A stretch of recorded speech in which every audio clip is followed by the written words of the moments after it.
Joining us now, a man who deserves a lot of credit for this moment, Senator Lindsey Graham of South Carolina. Senator, I'm happy. Thank you. I'm happy about the success this country had. I don't know. You actually told me when I saw you in Washington, I said, what's Susan Collins like? I asked you the question. And you said she is somebody that will look at every fact. Nobody will sway her, and she will decide. I think that was the most powerful speech I've ever seen on the Senate floor.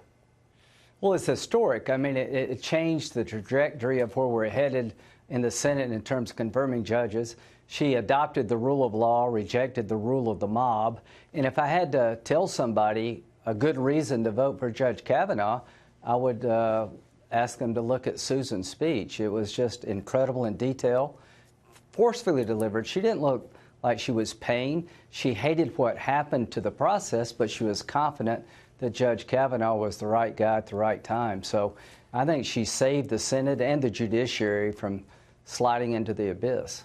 You know, Senator, I would argue I don't think we would be here without your courage. Well, no, I've known you a long time, and we've had our disagreements publicly and privately. And I'm sure we will again.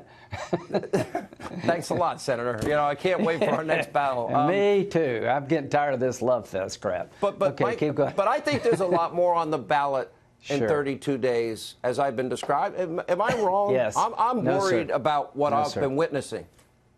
Okay, there's two choices, the Susan Collins way or the protester way. Who do you want to run the government? Conservatives aligned with Senator Collins, trying to work toward empowering people, make us safe, more money in your pocket? Or do you want to turn your government over to people who just yell and spit on you? To me, this is a really important time in American history. It's now all about Kavanaugh. Before it was about a lot of things. Now it's pretty simple. If you vote for the Democratic Party, you're turning your government over to people who follow you around, spit on you, and try to intimidate you. If you keep the Republican Party in place, that means there'll be an alliance between Susan Collins and others to keep us safe and make our life better. That's a pretty simple choice. You know, Senator, I really believe this after what we've witnessed now, and this has been building. Right. You guys, you have to clear the halls of where your office is. Yes, sir. I'm worried about my staff. I honestly fear somebody's going to get hurt here.